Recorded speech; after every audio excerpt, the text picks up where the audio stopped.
Hello,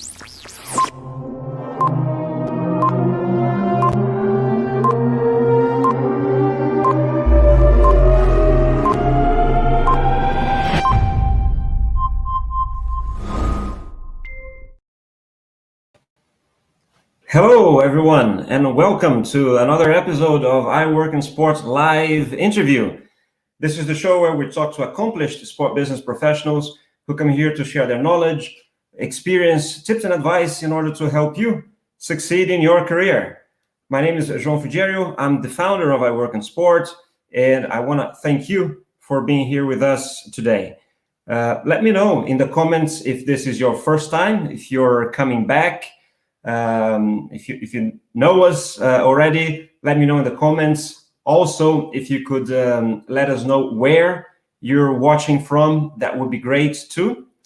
If you're watching the replay, it would be great if you could leave a comment as well. We check all of them. And yes, if you're coming back, if you enjoy the show, want to subscribe, hit the like button, that would be great. Now, if you don't know I Work in Sport, we're a platform to help you boost your career in sport. If you want to work in sport or if you already work in sport, we're here for you either way. We organize events which connect you with recruiters if you're looking for a job, or with sports management academic programs if you're interested in investing in education. You know, programs, masters in sports can be a very effective way to enter the industry, and we work with them. And there will be an event called Education Virtual Expo coming up at the end of October. We'll announce more about that soon. In addition to YouTube, we're on LinkedIn, where you're probably watching this as well. We have Instagram, Facebook, and Twitter. You can find us anywhere. Just look for I Work in Sport. On LinkedIn, we also have a group that you can participate, you can join. It's called We Work in Sport. So go and look for us there and join the group. Now let me introduce my guest, although he may need no introduction. Michael Payne is regarded as one of the most influential marketers in the world. He was the first marketing director at the IOC, the International Olympic Committee, and he is considered one of the people responsible for saving the Olympic Games from bankruptcy in the 80s. We told that story when he was here a year ago. So since leaving the IOC, he's been consulting and advising some of the most important players and deals in sport, from advising Bernie Ecclestone when he was at the helm of Formula One, to facilitating a sponsorship deal, a very important one between Alibaba and the IOC, and really a lot more in between and since that. He was one of the few people who could attend the games in Tokyo, the Olympic Games. We will talk about that. And he has recently launched a new book called Toon In, which is a compilation of cartoons that tell the history of the Olympics in a very special way. So it's a big one, heavy one. We're going to talk about that with him right away. So he has been, as I said in the show before, there's a link in the description if you want to have some of his advice about career, how he actually started his own career, and very successful one in sport. So as I said, there's a link in the description. But now we're going to talk about the book and about his experience at the Tokyo Olympic Games. I will call Michael to join us right after this.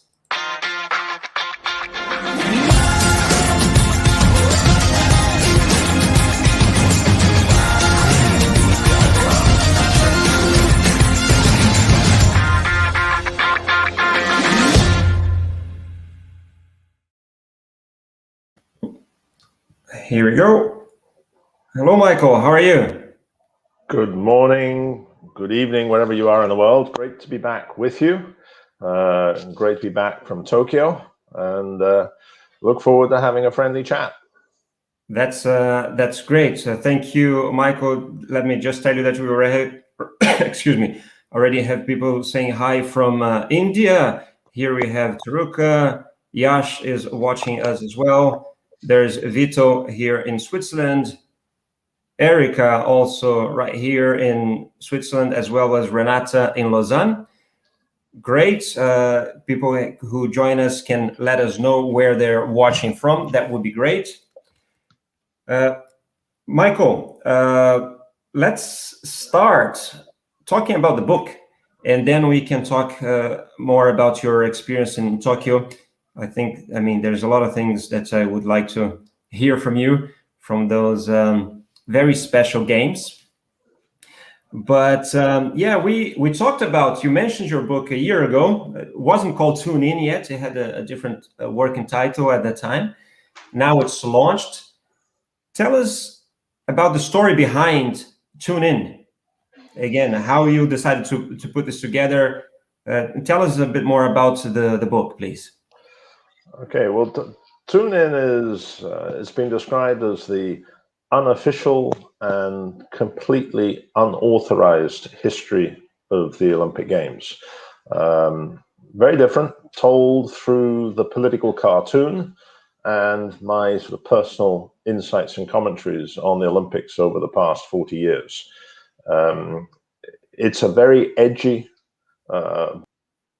told stories, and the cartoonists, we have some 1,200 cartoons with 400 of the world's greatest cartoonists from around 50 different nationalities. And if you sort of study the political cartoon, you will sort of appreciate that they are very edgy, very risque, and brilliant in the way they can communicate often complex, challenging messages, often with no words. And when I was back at the IOC, I always admired the skill of the cartoonist, and I used to collect a few cartoons. I'd have them hanging in my office that would cause a few raised eyebrows because they weren't always super complimentary to the IOC.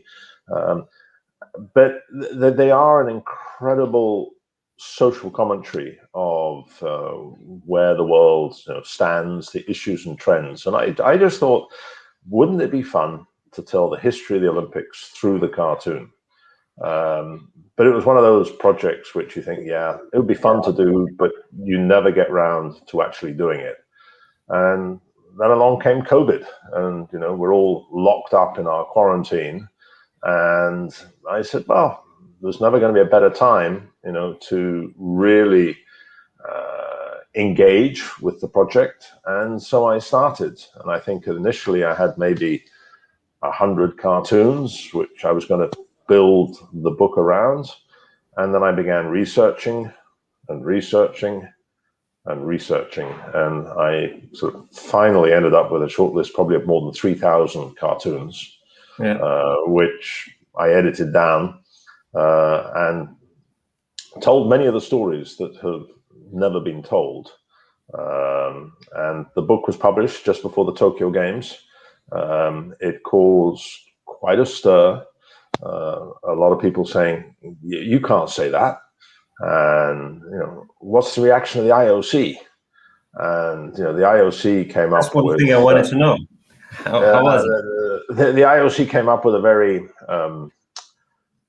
interesting quote that I think got the media's attention, where they said that this is a scurrilous, outrageous, and probably libelous book.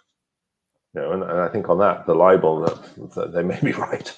Libelous book, and we can't wait for the second edition. And I think it's good. It shows the IOC has a good sense of humor. Yeah.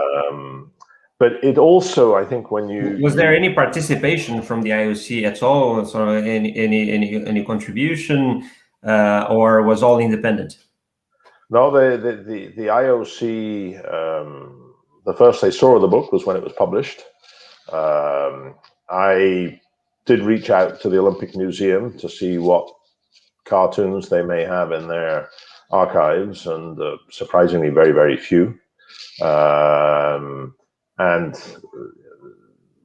as I said, they first saw the book once it was published. The whole thing was done for charity. I thought that it was the right way forward, and we selected 4 charities. One in disabled sport, one that was COVID related, because COVID had been the inspiration for the project, one for cartooning, and one for peace and sport. So all of the profits from the book, all the additional donations people are making are going to these 4 charities. So what are they exactly? I can maybe show in the book, but if you want to mention them, I will also include the link in the description after this, so people who watch the replay will be able to access those charities. Okay, the first charity is called Backup, that was founded by a world freestyle ski champion, Mike Nemesry, who I used to compete with back in the 70s. I was also a professional freestyle skier. He was significantly better than I was. And unfortunately, one day on the trampoline, he missed a bounce and broke his neck, and has been wheelchair bound from the neck down ever since. That was more than 40 years ago. But he founded a charity that focused on getting people back into the mountains, back onto the ski slopes, who've had tremendous disability, quadriplegics, paraplegics. So that was the first charity. The second one, the Yunus Sports Hub, founded by the Nobel Peace Prize winner, Professor Muhammad Yunus, in that his sports hub started developing sports programs that were for the disadvantaged, that have been caused by COVID. The third project was Peace and Sport, the foundation in Monaco that's patronized by Prince Albert. And I chose that one because I think that the role of peace as a catalyst within the sports movement is not always fully appreciated.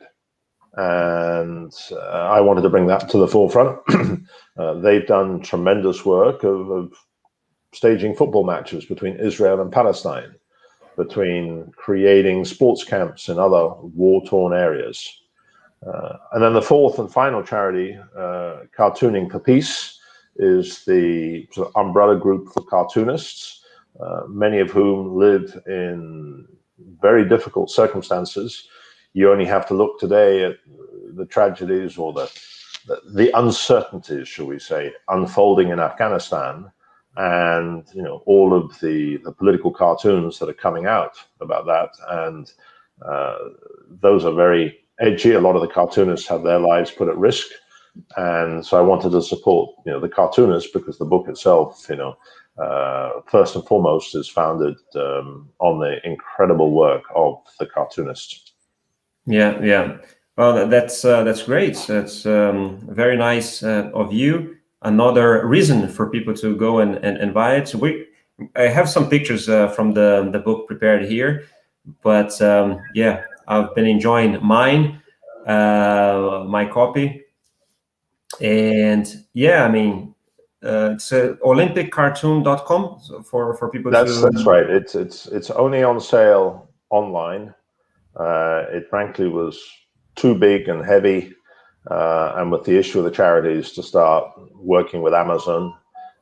So we have it olympiccartoon.com, and there you've got a lot of background on the book, and can order the copy. And in Tokyo, a lot of the federations and boards, they all decided to get copies for all of their staff as a thank you for getting through the games. Oh, that's awesome. There is a link in the description if you're watching on YouTube, so you can go and check that out. Before I go to the next question, Michael, just a few more people stopping by to say hi.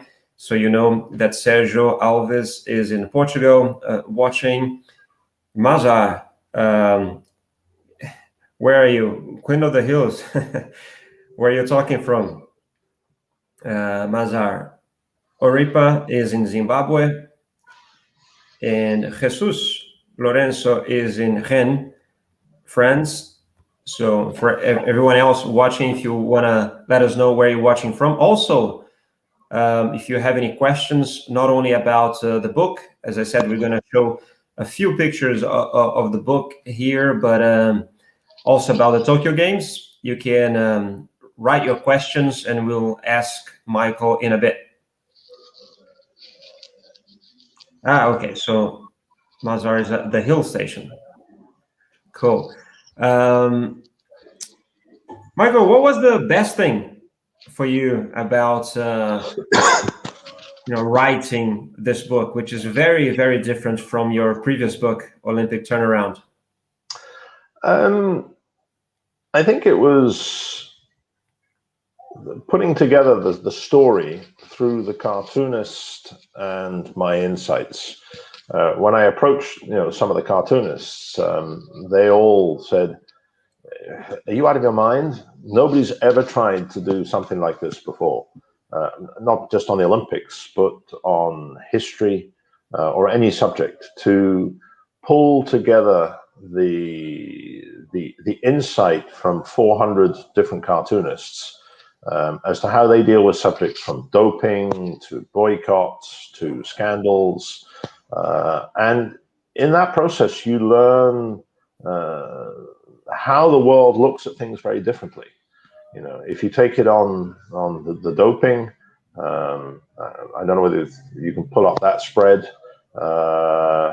or maybe if you start talking through the book and the spreads, and I can sort of do a commentary that I think will give everybody a greater insight and understanding as to what the book was really about, the fun way of pulling it together, but also the key, the learnings you get from it.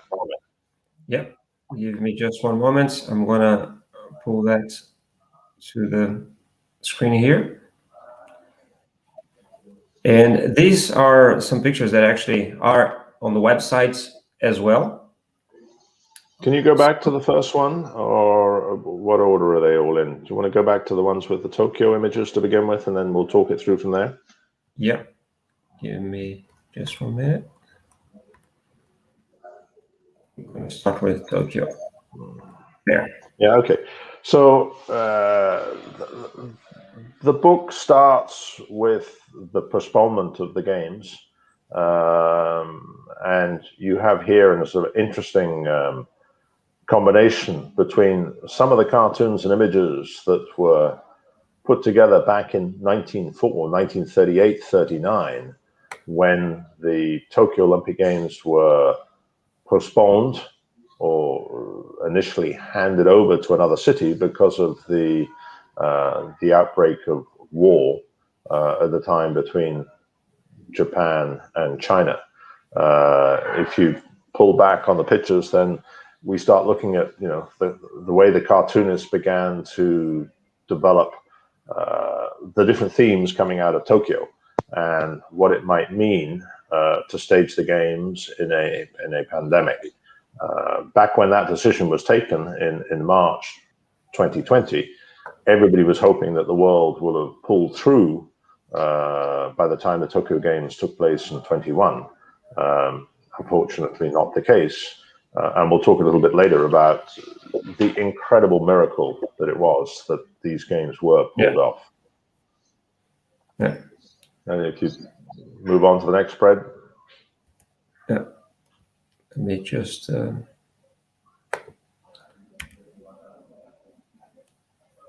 Well, your computer's not awake this morning, Joel.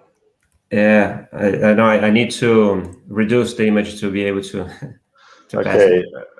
The book deals a lot with the politics and the history. Here you've got some cartoons dealing with the first real superpower boycott, Jimmy Carter's Folly, that I call it, and the whole chapter referring to the cancer of Olympic boycotts.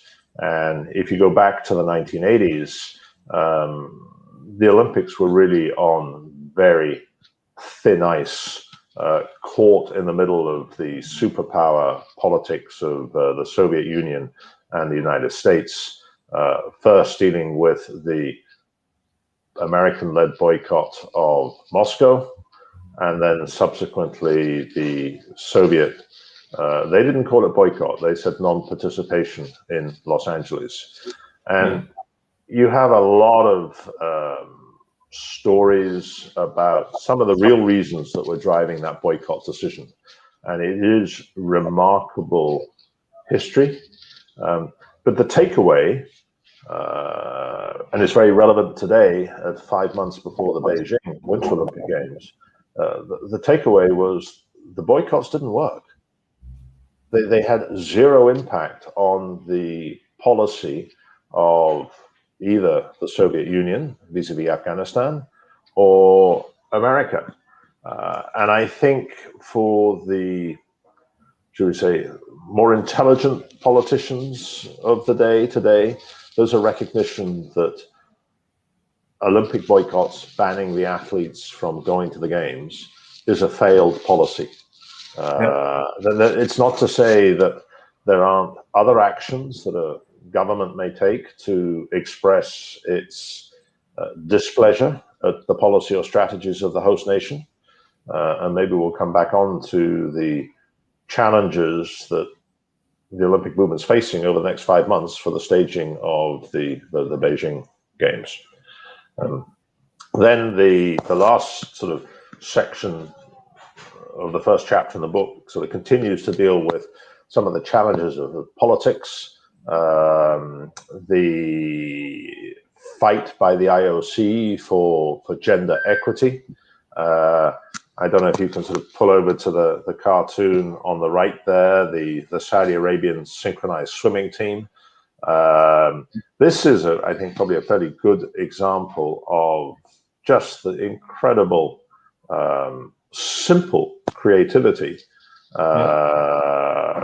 This is a Canadian cartoonist when Saudi Arabia, first attended the Olympic Games, which was London 2012, and how the synchronized swimming team would look.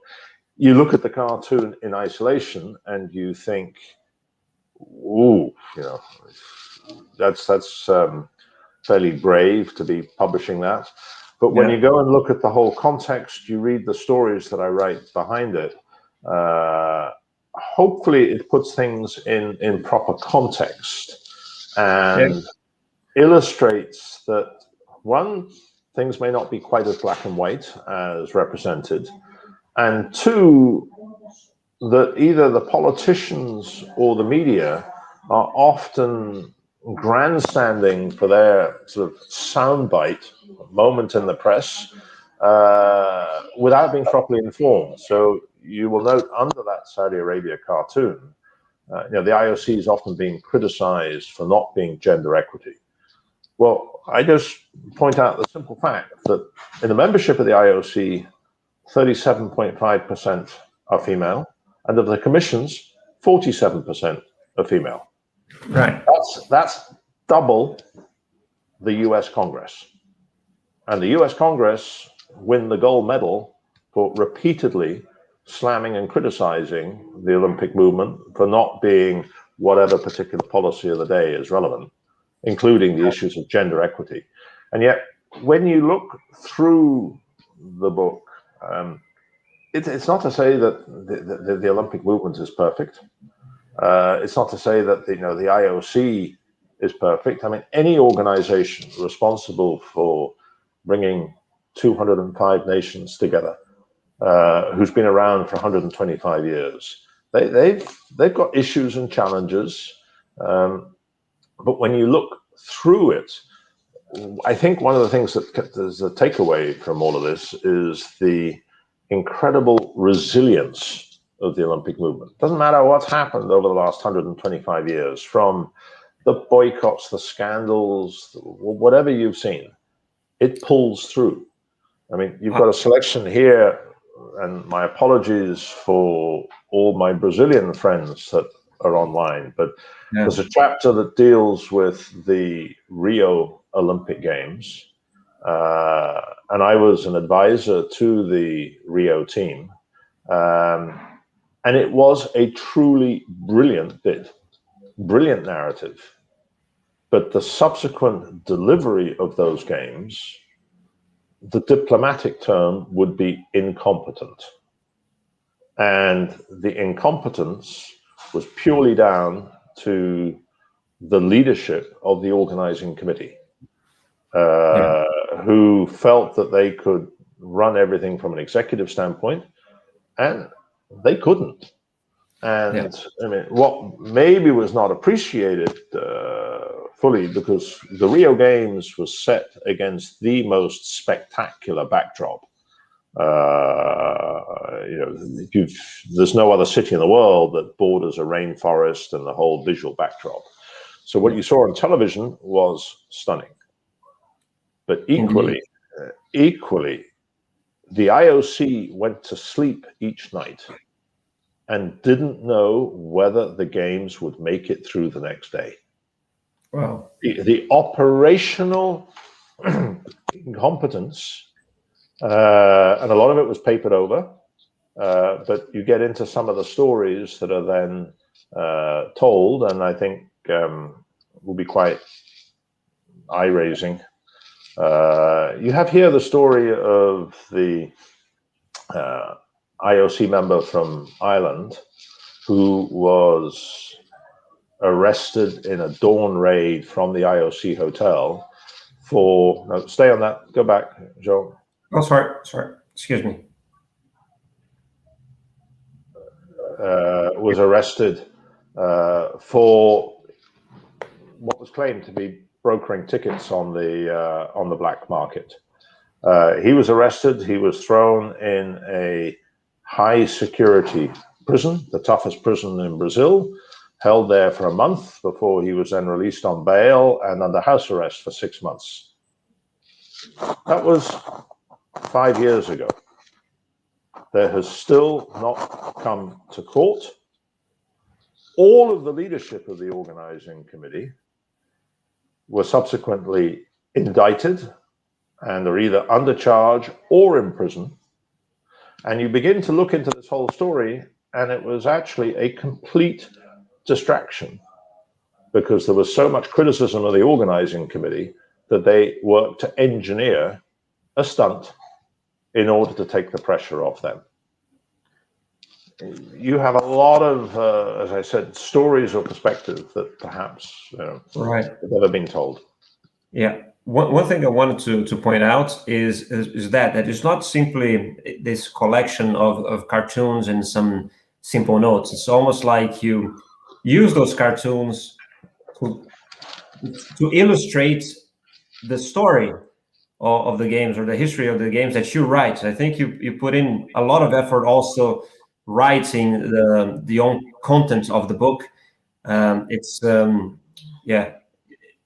not just, it's not a pictures book that people will see and just go and see pictures. They will appreciate that, but there is a lot of content. There's a lot of history there that it's very cool too. Yeah, the narrative is dictated by the cartoons, but it then goes on to try and give as much background information, and for people, hold that slide for a second.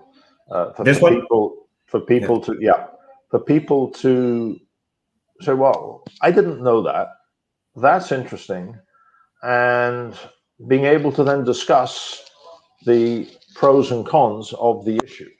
So the slide here, I mean, dealing with a very topical point about which sports should be on the Olympic program. And when a few years ago, Jacques Rogge, the IOC president, decided to drop wrestling, you had this incredible cartoons coming up showing, frankly, at times, the lack of communication or forethought by the IOC on the decision they'd taken. And very quickly, the IOC reversed that decision. But the whole process of how do sports get on the Olympic program, which sports are on the program, who would have realized that club swinging was a sport at the 1904 Paris Olympic Games? And with the whole focus on youth engagement, are they going to bring club swinging back for the 2024 games? some of it's very tongue-in-cheek, but a lot of it is designed for people to just get a much greater understanding, the complexity, the politics, the challenges, and to realize that perhaps some of the media headlines, some of the political sound bites are a little bit too simple. And I think if you come on to the next slide or two, the ones that deal with doping, there's a whole chapter that deals with doping. And it's interesting to understand how the whole doping agenda started, who invented anabolic steroids and why, which was the Americans to beat the Soviets, the sort of race that began between America and Russia to find the latest substance to guarantee gold medal. And you go right forward to Sochi, where clearly the Russians were caught out with what was the most organized, orchestrated attempt to sort of corrupt the process from doping. And you have got some very vicious cartoons in there about that whole process and Putin. But then I found a whole lot of Russian cartoonists who, when I say, well, hang on a second. Yeah, we may not have been saints, but can somebody explain to me how doping policy works in America with US baseball and professional football?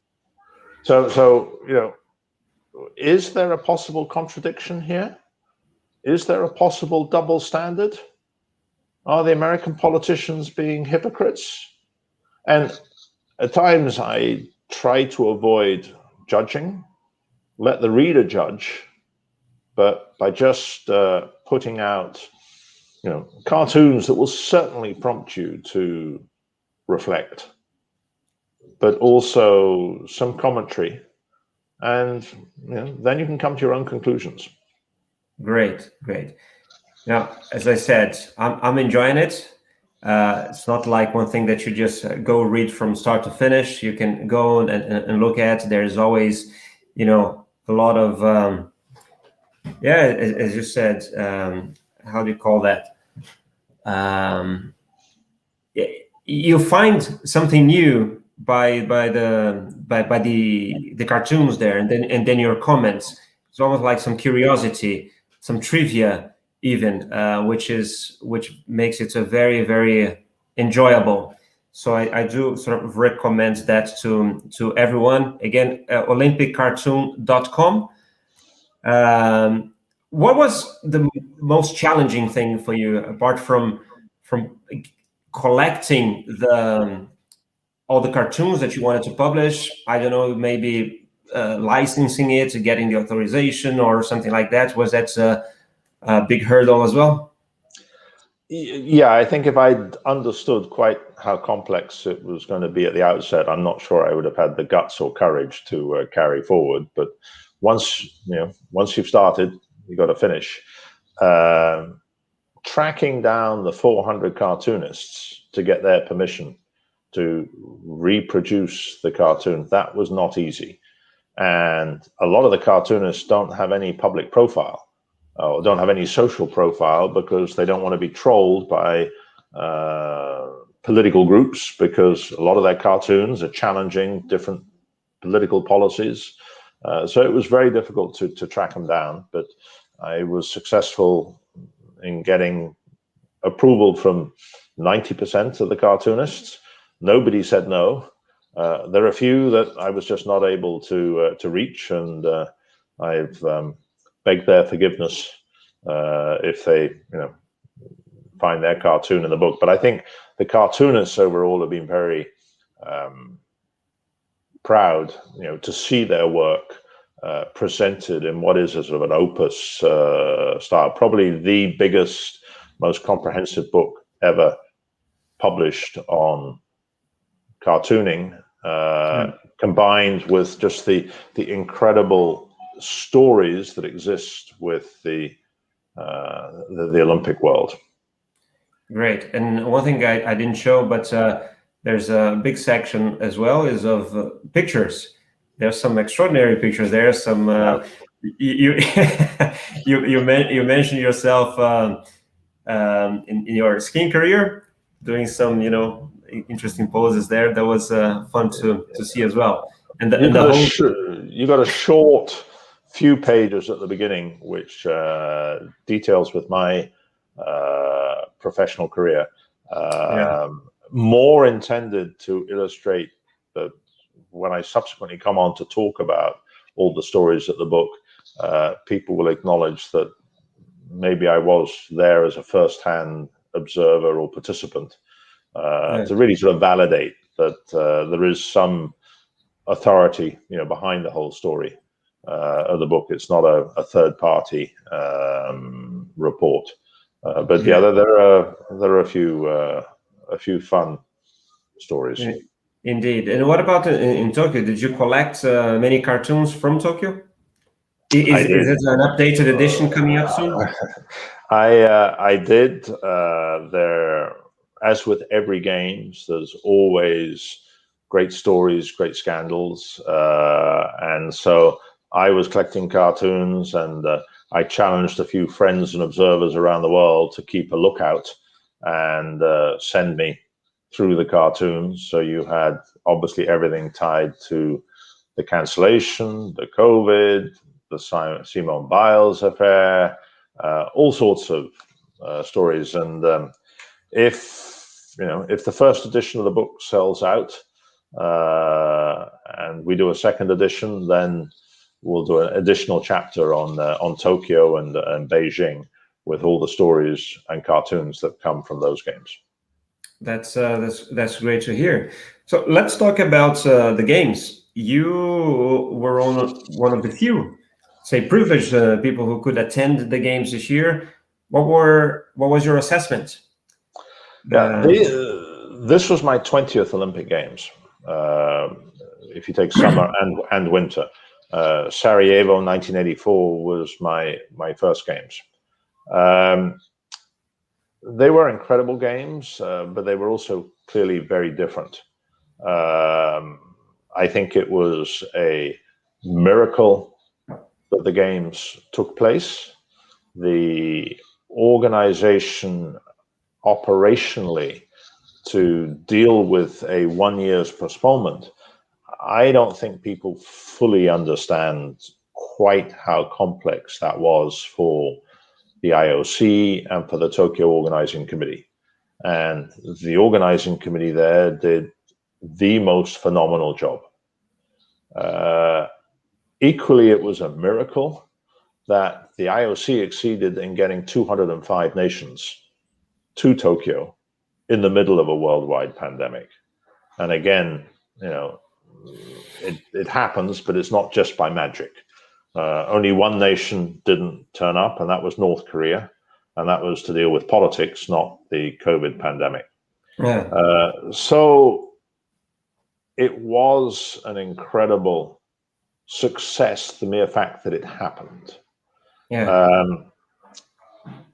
But the Olympics was, I think, caught up in a unintelligible, incomprehensible power play between the governor of Tokyo and the prime minister with the upcoming general election. And when we arrived in Tokyo, expecting the complete lockdown, everybody is in the bubble, and you turn on the hotel room, the TV in your hotel room, and you suddenly see the local baseball events are full. The sumo wrestling events are full. Other events are full. And you go, hang on a second. I thought the government have said nobody can come together because of the pandemic. And these events were not operating under any health protocol. And so hang on, what's going on? And it was the decision by the governor who decided that for her political agenda, she didn't want spectators in the stadium. There was no question that there was a significant public mood, which the media was reporting as against the Olympics. I I question that. The public were very angry with the Japanese government for what was seen as their mishandling of the COVID affair. Right. They'd been very slow with the rollout of the vaccine. They had been appalling with their communications, and there was a lot of built-up anger. And the Olympics was caught in the crossfire of that. The Japanese media went completely feral in terms of smelling blood, that this political debate could bring the government down. Yeah. And the Olympics was being used as a tool to achieve that. And I think at one stage, the IOC was probably put under tremendous pressure to cancel. And the IOC was clear in saying, if you want to cancel, it's your decision, the Japanese government. So Right. against this backdrop, the IOC, pushed forward and succeeded with the bubble of being a very tight protocol for the whole health perspective. Right. And guess what? The moment Japan started winning gold medals, the public opinion turned immediately. It went from 80% purportedly negative to the polls last week saying 60% said it was absolutely the right decision to go ahead with the games. I just think it was a great pity that the Japanese people, this was their games, and they weren't allowed to attend. And in the end, I think quite a lot of the thinking media sort of were looking at this and going, something doesn't add up. But the sport was phenomenal. And I think depending on which country you're living in, as to how the media has decided whether these were great games or they suffered tremendously because of the lack of atmosphere. The British media, and the British media are not renowned for throwing a lot of compliments around at times. For them, they think it was the greatest games after London. Probably had something to do with the success of the British team. Whereas in Spain, the Spanish team wasn't very successful. There was a little distraction of the matter of Messi in Barcelona, and the games didn't perform at the same level. Right. Well, personally, I think it was a bit of both, because it was definitely sad to watch, the empty stands, but it was also, I think, what the world needed. So personally, I'm very thankful to, the IOC, the Japanese people, especially everyone who was responsible for hosting the games, because, it would have been a real shame if that didn't happen, especially looking at it in hindsight. I'm super glad it happened. Michael, I think, sorry. Yeah, I was going to say, I think most of the media commentary at the end said it was great they did happen. It reminded the world again the true value of humanity and bringing the world together, and that's what makes the Olympics special. You go for 4 years building up, and you've got all of the negativity and the scandals and this and that, and then suddenly, as if by magic, the games happen, the world's athletes come forward, and everybody goes, that was wonderful. Yeah, that was magic. That's what it is, makes it so special. Indeed. And I think President Bach and his executive team, particularly Christoph Duby, the executive director of the games, the sports director, McConnell, the marketing director, what they went through to pull this off in completely untested territory, with a lot of uncertainty from media and politicians, incredible result. Well, yeah, I agree 100%. There's a comment here from someone you know. So Sarah Lewis Says greetings all from Hangzhou in China. Congrats, Michael, on Toon In, which is brilliant. It gives a terrific insight in so many aspects of the games and politics around them. Highly recommend it. Thank you, Sarah, for being with us, watching. Would love to have you in the show as well. She's a remarkable woman making, a mark in sport, also from the times as athletes until now. Well, Sarah, thank you for your kind remarks. And I'm not going to ask how you got into China with all the quarantine and lockdown, and whether you took the book with you to struggle through your 2 or 3 week quarantine in a hotel. But I hope all is well in Hangzhou. Yeah, but if Sarah wants to tell us in the chat, she is welcome to do so. Concerning TV ratings, Michael, I think they're still sort of collecting some numbers, but what we saw right after the games was that there was a decline, probably expected a decline in the TV ratings. I want to know from you if do you think are the games at risk, or new social media consumption makes up for it? I think, to be honest, the jury is still out, and there's a lot more information and media that needs to be collected. And the headlines about the TV ratings have been primarily focused on NBC's results, which were down on what they expected. But nobody's talking about Channel 7 in Australia, all-time high with the exception of the Sydney Games. Nobody's talking about Canada, all-time high. Britain set new records. So I think you really do need to make sure that when one's going to start talking about TV ratings, that one looks at it from a global perspective, not the prism of a single country. Yeah. Secondly, the market's clearly changing.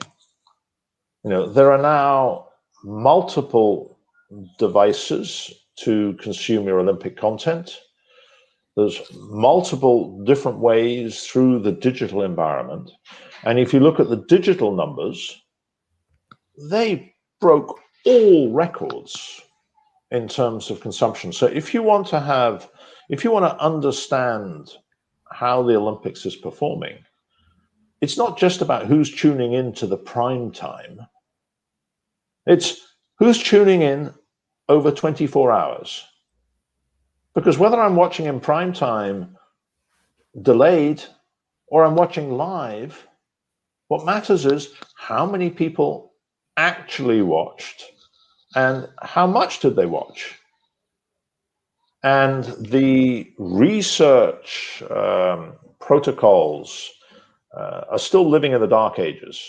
The Nielsen rating, which just focuses on TV, hasn't yet got a suitable protocol for pulling together the complete global audience. The NBC numbers were down, and they were down more than they expected.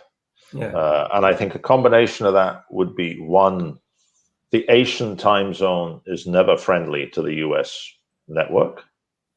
The lack of atmosphere for some broadcasters did impact. And the spreading of the audience beyond just the network means it's unfair to just look at a network number. I think it is. But just a comment on that. I think that's maybe the worry there, or preoccupation there, is that that's where a big chunk of the revenues come from. Whereas I don't know if even with the a large increase in social media consumption and the ways that people are actually probably even seeing more of the games now, if there's a way to monetize that as a rights holder on the IOC perspective. So maybe that's where they worry come from. No, there's no question that the sort of foundations that everybody has worked on for many decades are changing. But the broadcasters, NBC in America has become the gatekeeper for all platforms. Channel 7 in Australia is the gatekeeper for all platforms. So they are still aggregating their advertisers' investment across multiple different platforms. And the advertisers are demanding a much more integrated engagement that the digital world can also offer. But does everybody understand how this is going to play out over the next decade? No. I mean, NBC, I think the Japanese, and some of the other broadcasters actually have contracts through till 2032. That's 3 more summer games and 3 more winter games to go. And there's no question that the model of how you will be consuming the 2032 Olympics in Brisbane will change. And probably there will be certain technology that has yet to be invented that we will be consuming. How that is then properly monetized, how the advertiser or sponsor will engage, it's work in progress. But most important, I think, is people's passion to the Olympic narrative, and then how marketeers connect with that passion, with that commitment, with that engagement. Right. With all that into account, who would you say are the big winners of these games? Right. We had Bob Fazzulo here this week, and I mentioned that in my view, sports like the new sports like surf and skateboard specifically, who I think targets very interesting audience for the IOC. They want to target a younger audience. Seemed to me that did well, but who would you say are the big winners? I think first and foremost the athletes, because if these games had not taken place, 60 to 70% of the athletes would have lost their Olympic moment that they spent their life training for. And it was interesting in Tokyo with the atmosphere that whilst there was no atmosphere out on the streets of Tokyo, you didn't feel you were in Olympic City because the governor had insisted that all Olympic branding be removed. Work that one out. But you go to the athletes' village, there was an incredible atmosphere, an incredible sense of relief that the games hadn't been cancelled and that they wouldn't lose their moment of that they dedicated their life to compete at the Olympics, that it happened. So the first winners, and that's maybe how it should be, the athletes. You had several new innovations in Tokyo, starting with some new sports. And I think the debut of skateboarding, surfing, and climbing. And I was blown away by the presentation of the sports climbing. I think that was, for me, the biggest hit of the new sports. And I think clearly those 3 sports are here to stay. They're already in Paris. I cannot imagine LA dropping them. And Brisbane, again, it's the right cultural fit. And you look at the IOC's objective of sort of continuing to stay relevant,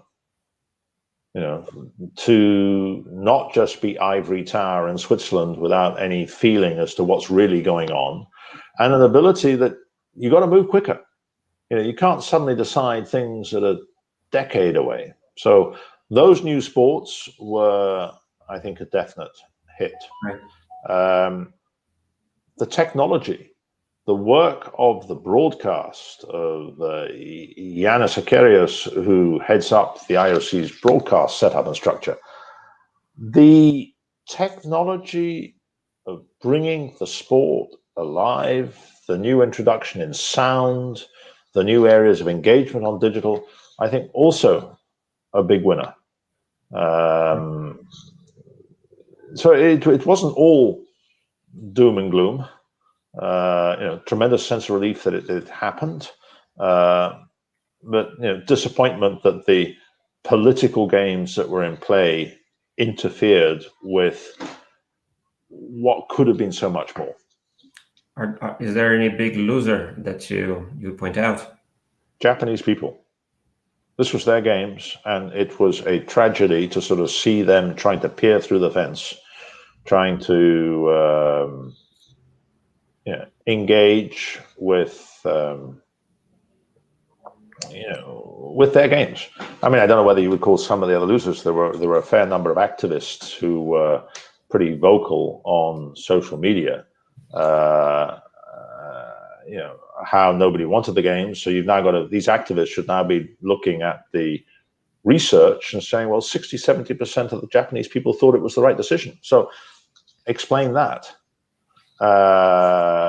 The COVID issues, I mean, it was the end of the world because there was a COVID case in Japan, yet back in America or Europe, they were celebrating opening up of their markets. So there was a level of narrow agenda by some people who was blinded by the bigger picture.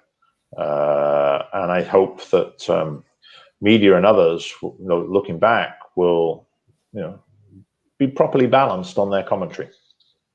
Cool. So Sarah said that she couldn't take the book. It wasn't space in the suitcase, and said that she will be here soon for us to talk about the upcoming Olympic Games in Beijing. And following that trend of, I imagine that could be a trend, maybe not, of the IOC wanting to bring in sports that are more attractive to a younger audience. So do you think that's going to continue? Are there other sports that you see that could soon be joining the games? Well, I think under President Bach and his team, they've shown much more flexibility and creativity in managing the Olympic portfolio. And so I think outside President Bach's office, there's a sort of slogan, change will be changed.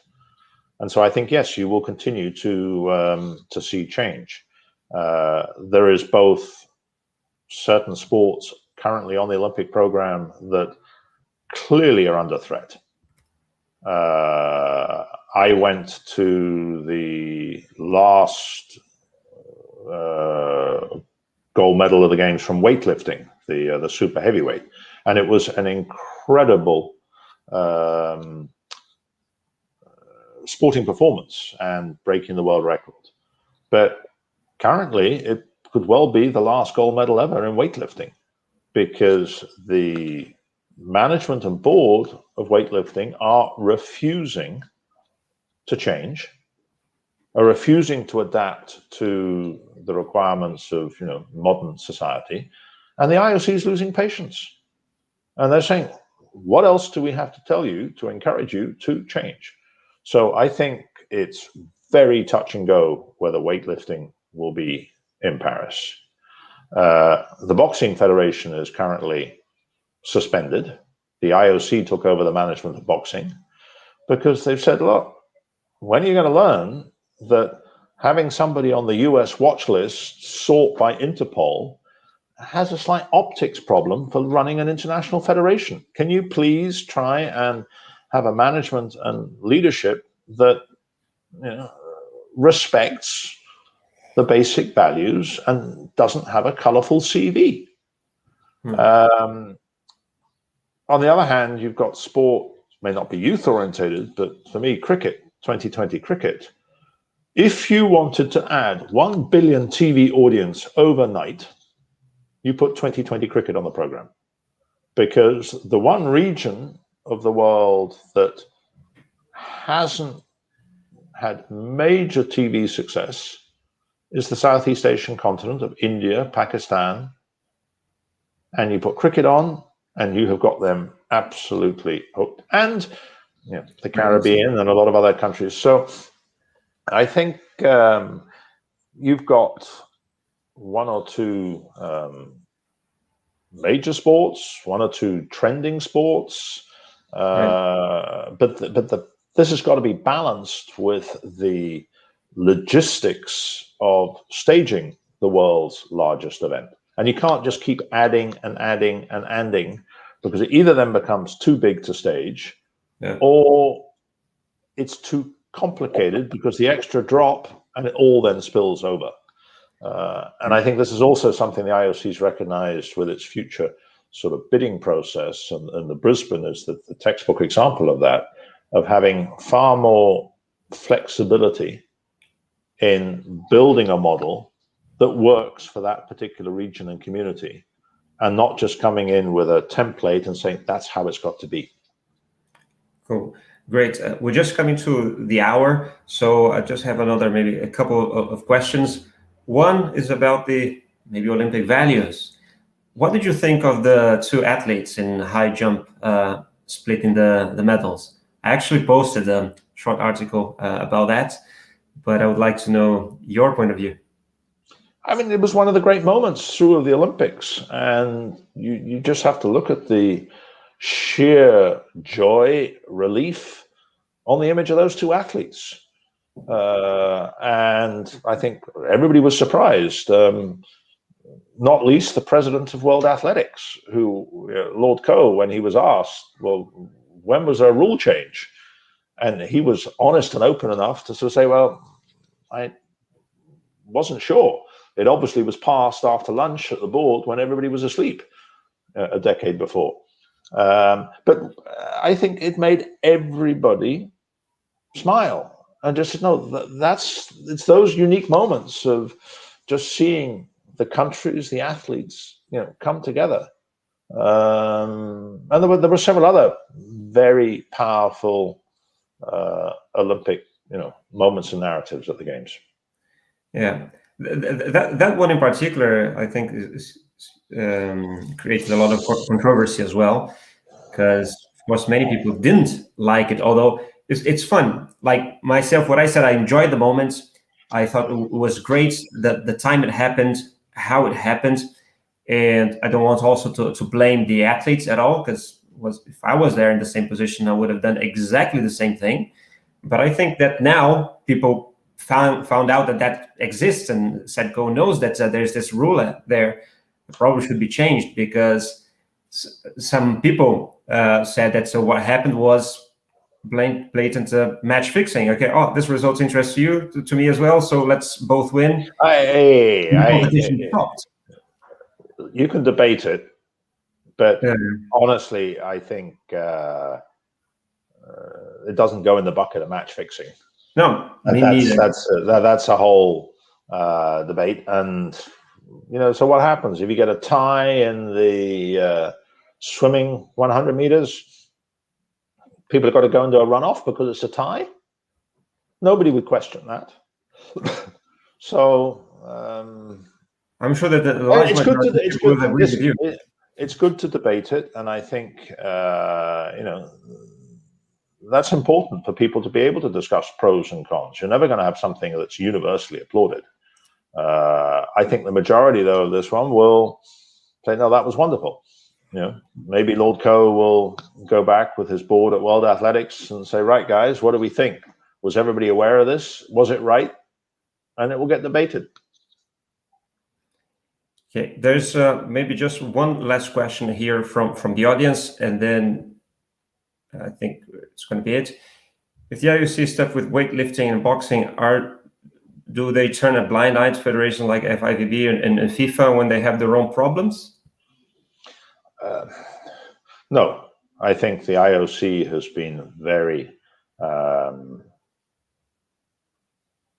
respectful of federations' independence, but also very focused on saying, guys, you've got to raise, your standard and everything. Let's be very clear. I mean, what's gone on in weightlifting and boxing is in a completely different league to issues of FIFA, which has been an ongoing cleanup.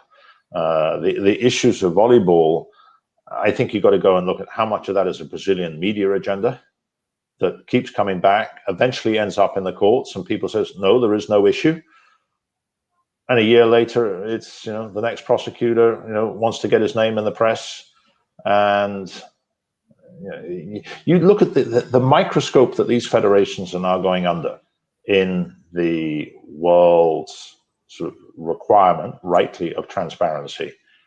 Yeah, there's very little now that is truly slipping under the radar. And the sports world is probably under a far bigger microscope than the political world or the corporate world. And that's not necessarily a bad thing. Right. Great. I think my last one, to wrap up your experience in Tokyo, what would you say was the biggest lesson of the Tokyo Games?